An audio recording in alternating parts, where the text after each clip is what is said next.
It's Red Eye Radio. Gary McNamara and Eric Harley talk about everything from politics to social issues and news of the day. Whether you're up late or you're just starting your day, welcome to the show. From the Uniden America Studios, this is Red Eye Radio. All across the USA and around the planet, we are Red Eye Radio. He is Eric Harley, and I'm Gary McNamara. Good morning. Al, got to clear off the desk. It's the last hour of the week. All right. Inflation ticked up 3.2%, driven by rent. Housing, I guess it would be. Rent, rent, food, and gasoline. Mm-hmm. And that's not good because those are higher than that number, and that's what's driving it. And that's not good because those are the things that affect people the most. Yep. And still trying to get Eric past the Larry Kudlow Fox Business News conversation with John Carney. No. That John Carney stating that Joe Biden knows more about how the economy works than President Xi of China because he's a communist. And so we've been having that. I can't stop laughing at your reaction. And you know what it is? It's not your reaction. It's your tone. Yeah. No, I'm not going to ever be convinced of that. It's because number one, because it's not true. And number two, because it's false. All right. Now, this was funny. This story actually was, since we had mentioned Fox Business, came from Fox Business. A Canadian man is calling electric vehicles the biggest scam of modern times after his experience with his electric truck. Dalbir Bala, who lives in the Winnipeg area, bought a Ford F-150 Lightning EV in January for $115,000 plus tax. He told Fox Business he needed the vehicle for his work, but also wanted something suitable for recreational activities such as driving to his cabin or going fishing. He also wanted an environmentally friendly vehicle, as owning one is, quote, responsible citizenship these days. So he was fully into it. Seemed to be. He was fully into the BS narrative. It was $115,000 into it at least. But Mr. Bala was quickly hit with the reality of owning and operating an EV soon after the purchase. The vehicle compelled him to install two chargers, one at work and another at home. For $10,000 to accommodate the charger. He had to upgrade his home's electrical panel for $6,000. So he's now up to over $130,000 plus tax. Not long after the purchase, Bala got into a minor accident, which he said required light assembly on the front bumper. He took his vehicle to the body shop, did not get it back for 6 months. He said no one from Ford answered his email or phone calls for help. Well, that's because they don't have anybody there. They're losing $4 billion in this year in electric vehicles. The limitations of the EV truck became even more apparent when Mr. Bala embarked on a chaotic 1,400-mile road trip to Chicago. Fast charging stations, which only charge EVs up to 90%, cost more than gas for the same mileage. On the family's first stop in Fargo, it took 2 hours and $56 to charge his vehicle from 10 to 90%. The charge was good for another 215 miles. The expenses quickly piled up after Bala purchased the electronic truck. On a second stop in Albertville, Minnesota, the free charger was faulty, and the phone number on the charging station was of no help. The family drove to another charging station in Elk River, Minnesota, but the charger was faulty there as well.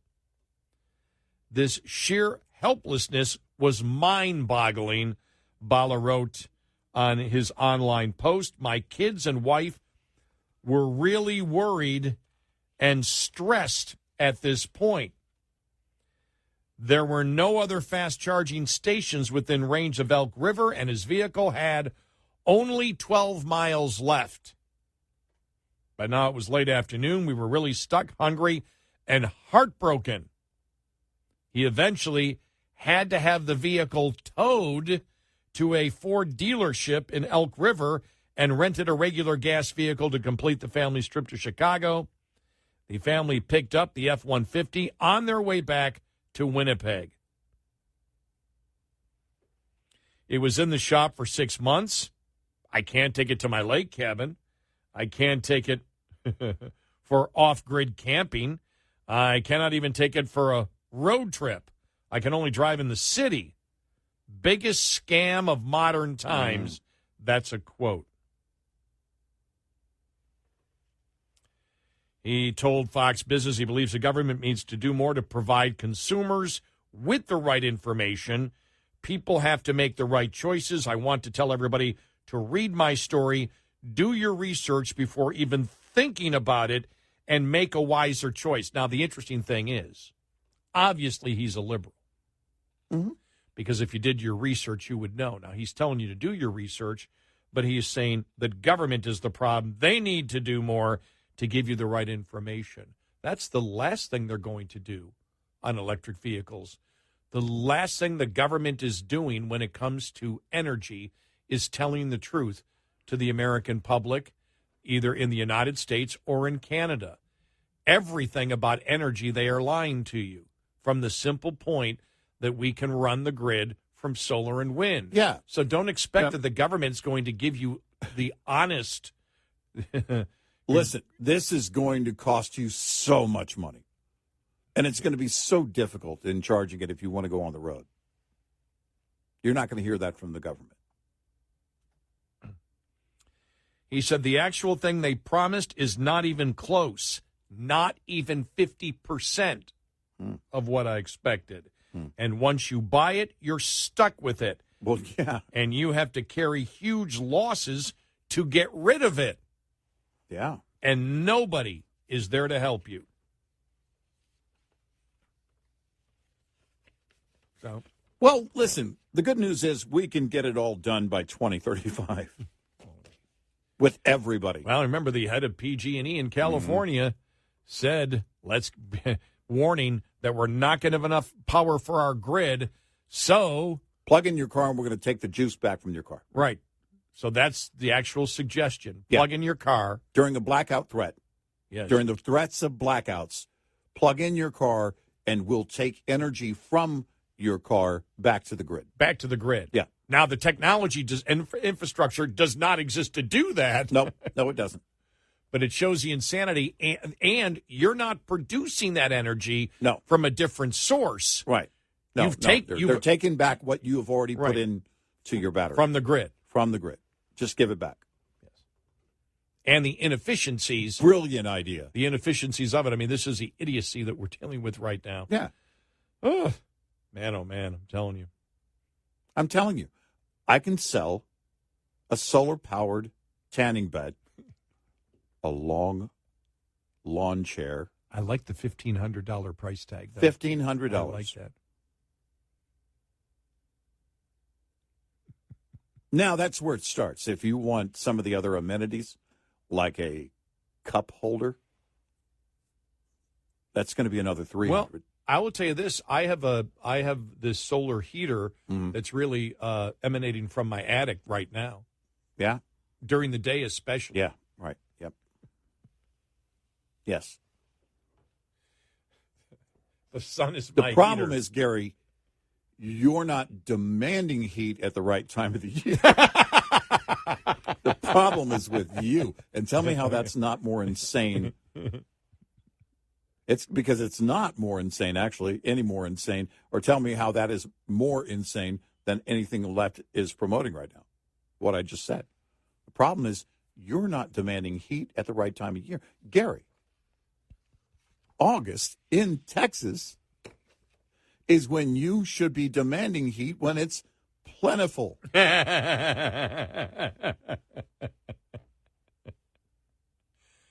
The sun provides everything you need. I just love it, though. It's like you've gone through the whole thing, and you're like, but government needs to be honest with us and tell us the truth. Yeah. The whole damn thing's a lie. Right. What are you talking about? Well, Remember when they started selling the electric vehicles? Yeah. And they were telling, remember, and was it GM? It was the hybrids.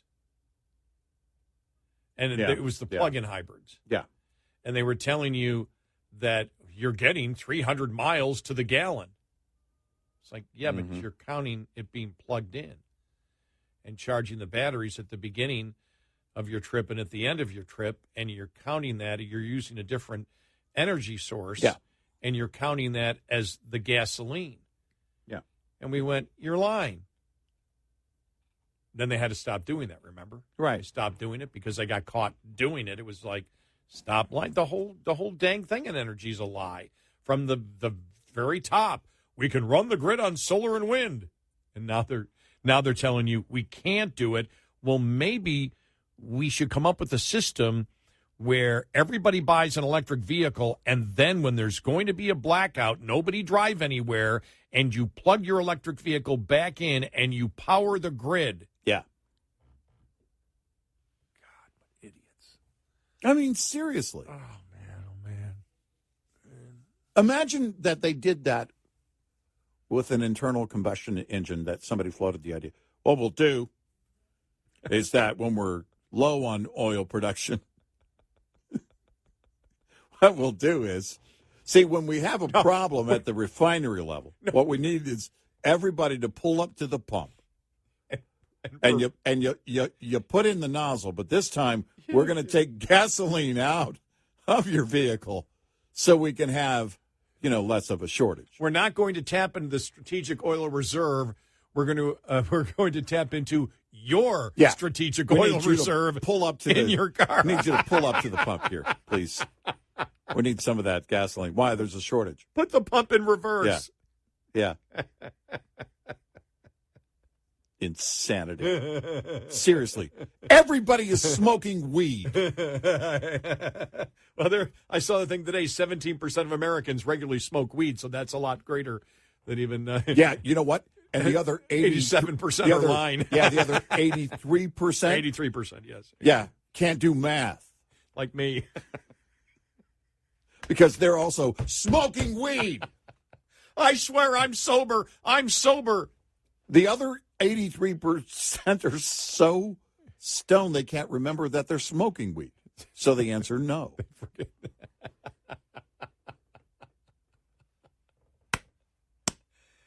Oh, man. Yeah. I mean, we're doomed. This is because this is the thing.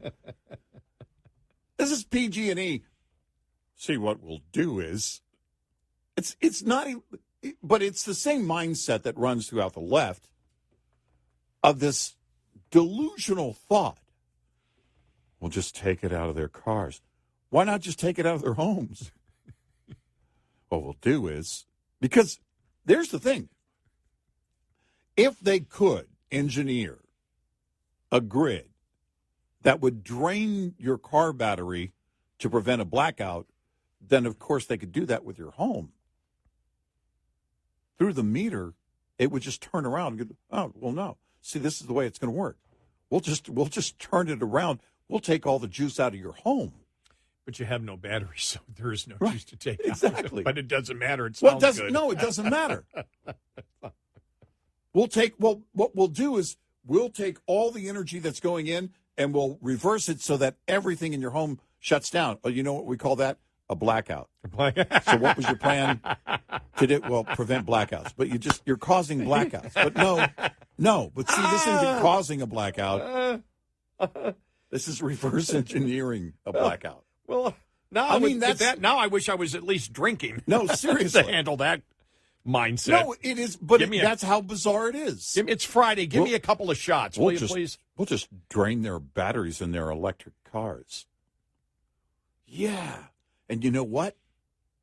The refineries can get back, if they're, running low, We can just have them pull up to the gas pump, siphon it out, reverse siphon. Hey, you know what? We'll make them believe they're filling their tank. It'll actually be siphoning. And Mike Pence still won't know what he's doing. He still won't know how to do it. Dude, swipe a card. And did you drive all the way to the gas station with your tank door open? Because it looks like you did. Who's running this campaign? They're smoking weed, whoever it is. Oh, man. I know it's Pence. Yes. But somebody over there is smoking weed if they thought that was a good idea. He needs to drug test everyone in his staff. Exactly. Every day. That was really stupid. It really was. It was I mean, horrible. you shake your head. You're like, oh, horrible. my God. And I realize that I could have, because we've always kidded about it, that we put on our political consultant hats, because there are just things that are done every day where, we talk about it. Like when DeSantis did, I'm going to do it on Twitter, we would have been the first to say, no, you're not. Well, if you're going to do it, exactly. I'm not going to be your campaign manager anymore if you do something that's stupid. And Pence, and there's a ton of things Trump has done that we've disagreed with. Right. And it's just like you shake your head at times, the stupidity that is, and it's so simple. It's things that are common sense. I mean, you just gave SNL material in that gas pump ad. Yeah, you did. And by the way, that was the final cut. People don't know it. The first time, he put the nozzle in the tailpipe. Am I doing this right? It was like, no, you're not. You're not even at a gas station. 866. Those are propane tanks. 866-90 Red Eye. Certainly in modern times, this is by far and away the worst Hawaiian wildfire disaster we have seen. With USDA meteorologist Brad Rippey noting the West Maui wildfire in particular, which destroyed the historic community of Lahaina and led to dozens of fatalities. One of several fires and hotspots on the islands of Maui and the Big Island of Hawaii that remain as of Thursday. Nobody really saw this Hawaiian situation coming. I think looking in retrospect, you can kind of go back and figure out some of the causes of all this. Contributors to the fires include lingering chronic drought conditions on Maui, invasive grasses growing after a wet season and more prone to burning, and the combination of a high-pressure system and Category 4 Hurricane Dora in the South Pacific, creating higher winds through the Hawaiian island chain. We don't know yet the cause of any of these fires. Whatever the case, the fire started from a spark, rapidly spread in those winds. I'm Rod Bain reporting for the U.S. Department of Agriculture in Washington, D.C. This report is made possible by Cenex Roadmaster XL Premium Diesel and Citgo Lubricants. Get in touch with Red Eye Radio, toll free at 866-90 Red Eye.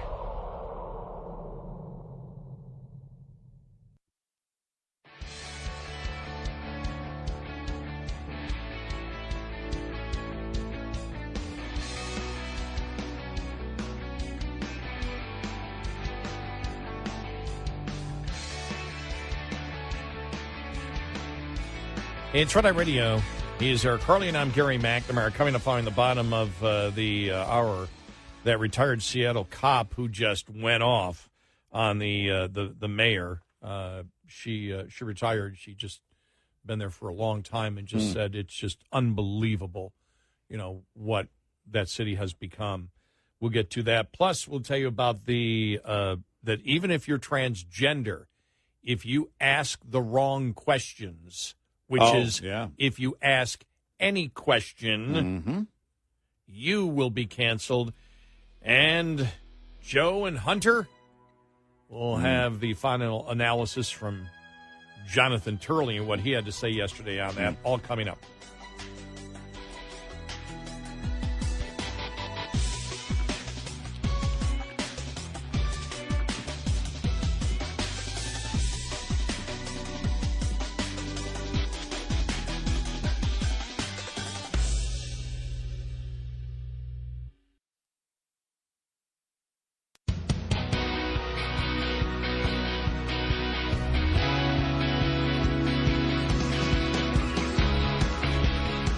You're listening to Red Eye Radio from the Uniden America Studios.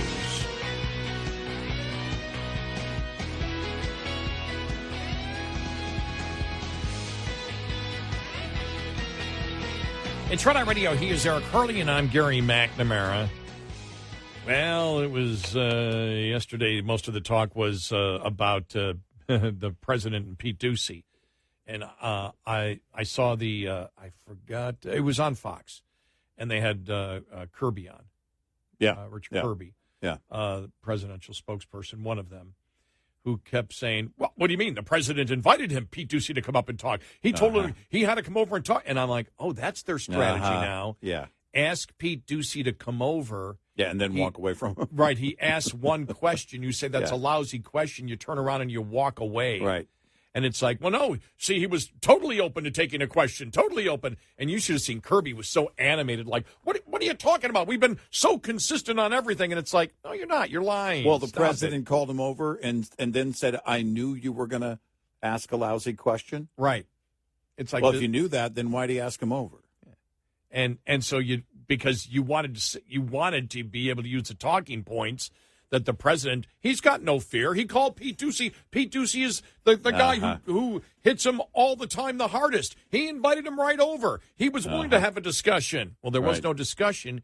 He asked one question. He called it a lousy question and then turned around and walked away. He didn't want to have a discussion. No. He just wanted to answer that one and then turn around and walk the other way. And so talking about it on Fox News yesterday, and Jonathan Turley was asked just in general about that and what's going on in general with this investigation. Well, it does. I mean, this shows why the president prefers the Weather Channel. You know, that what Ducey was asking was going to the heart of the matter.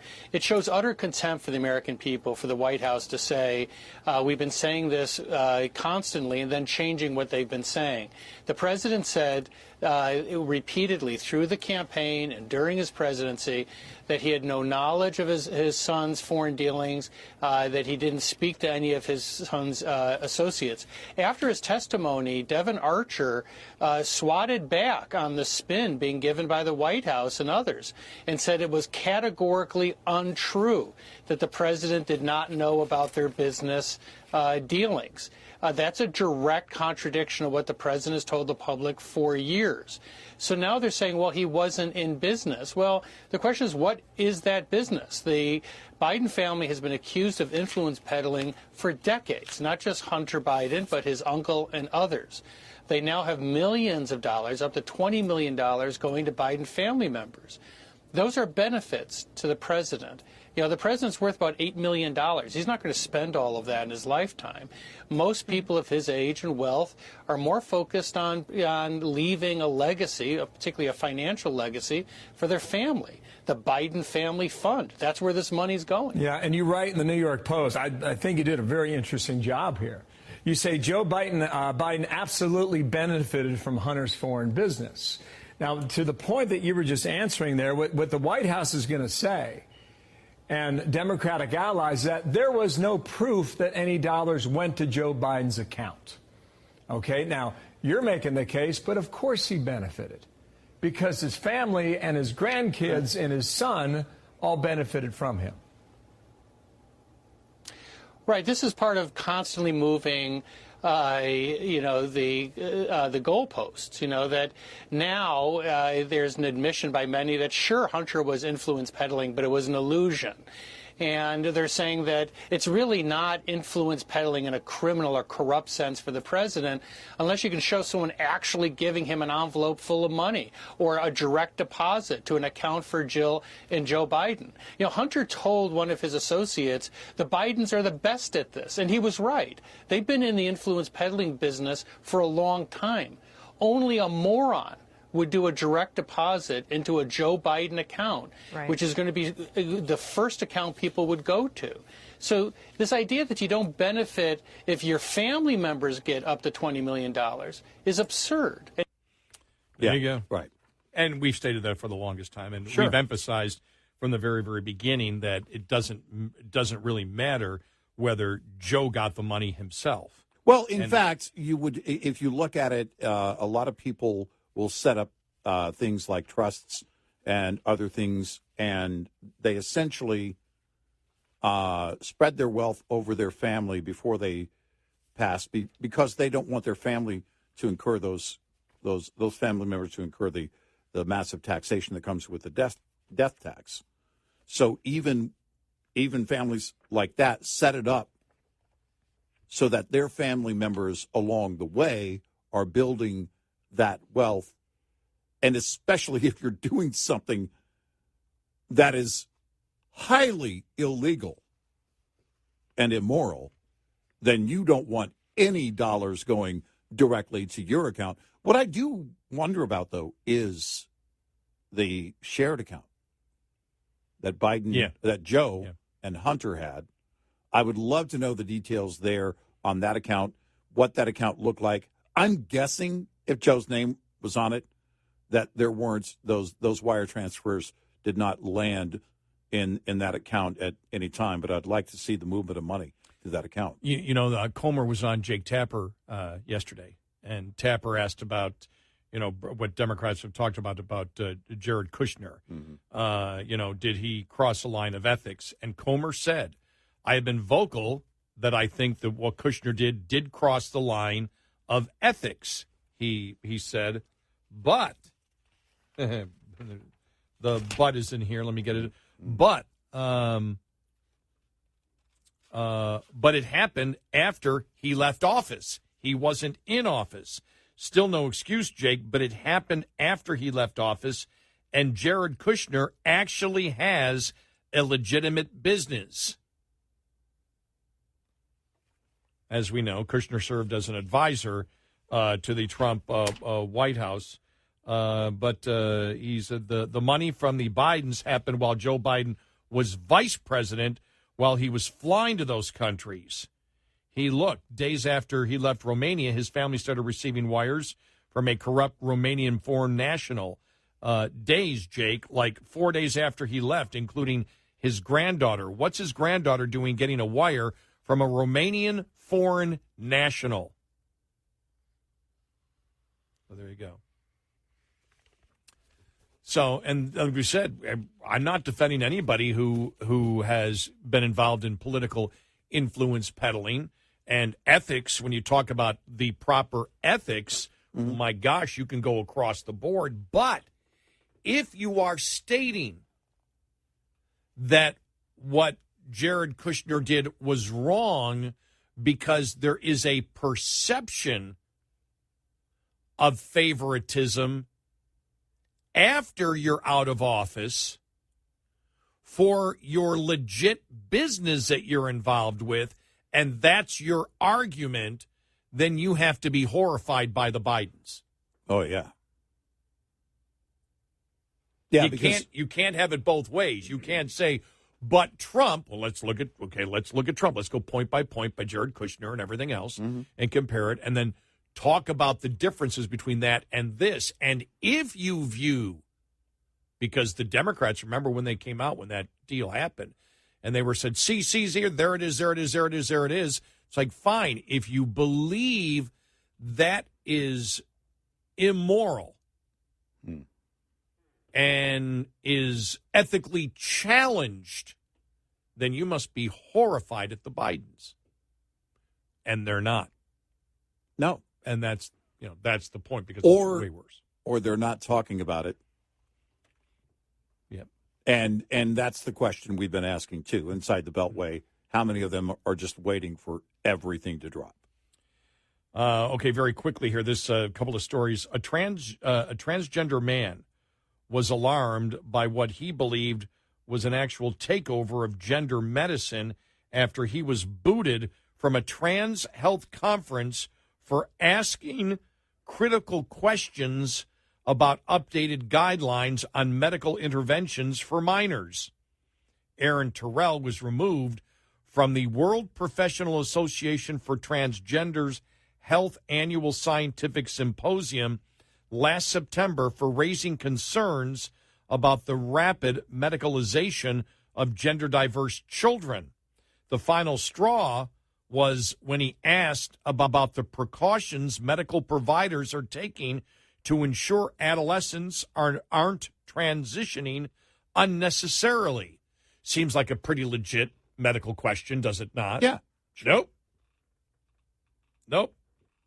He said every single person there, at least by their outward behavior, was in complete agreement with that non-critical, affirmative-only approach. He told Fox News, it's like at no point in the development of standards of care for gender dysphoria is any actual clinical evidence-based oversight happening. That's what was really so alarming, that it's activist-driven from start to finish. It's not health care. And after he asked the question, bye. You're gone. You're gone. You can't be a part of it any longer because it's not about medicine. No, it isn't. And finally, a now retired Seattle police officer unleashed 23 years of pent-up frustration with police and city leaders in an unfiltered, raw, and unapologetic resignation letter. This is from Fox. Lieutenant Jessica Taylor, formerly of the Seattle Police Department, retired on August 1st. However, instead of filling out the standard exit interview form, she wrote a scathing letter in which she lambasted the police chief, the mayor, and the Seattle City Council for allowing the city to descend into anarchy and chaos. Taylor, who went public with her 15-page tirade on Tuesday, accused the police department of being the breeding ground of lies, deceit, favoritism, and rampant corruption. Chief Diaz, let me tell you, the state of the Seattle Police Department and the city is a disgrace. The toxic mix of the Seattle Council's absurdity, the spinelessness of the mayor, the leniency of the prosecutor's office, and your failed leadership has accelerated this city's downhill slide straight to rock bottom. The problems were already brewing before you came in on the scene, but since your arrival, it's been a free fall into anarchy and chaos.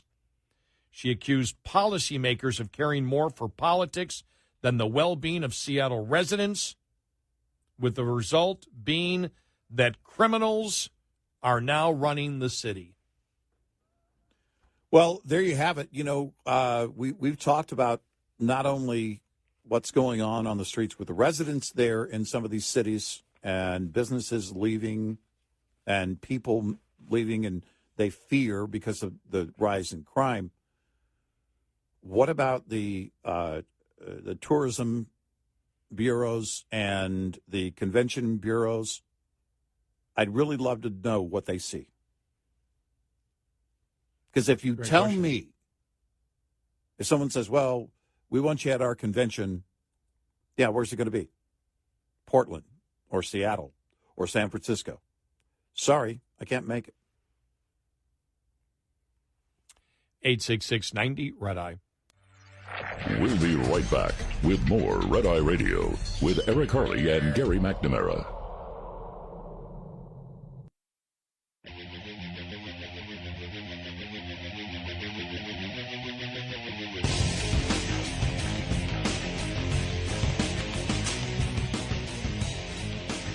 It's Red Eye Radio.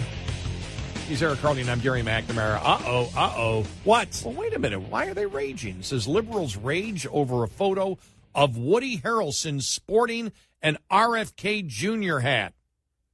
Whoa, they're not happy at all. I'd be concerned if he weren't. Annoyed liberals trashed the photo and the actor for supporting the anti-establishment Biden rival. I would think, knowing the history of Woody, that RFK would naturally be the Woody Harrelson candidate. Would you not? Yeah.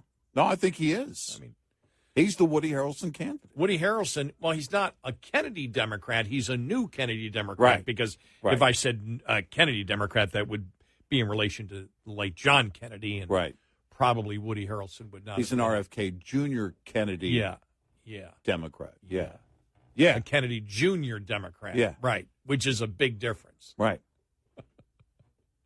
Yeah, no, it makes sense. I don't know how you didn't see it coming.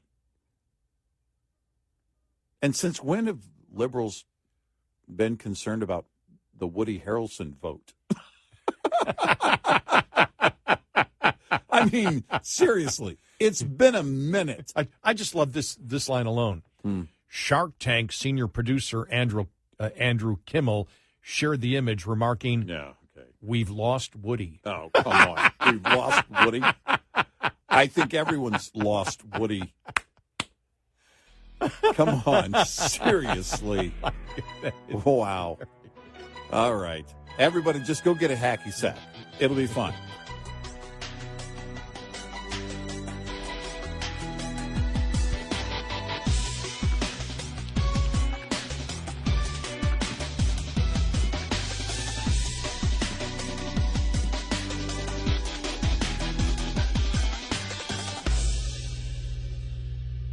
This is Red Eye Radio on Westwood One.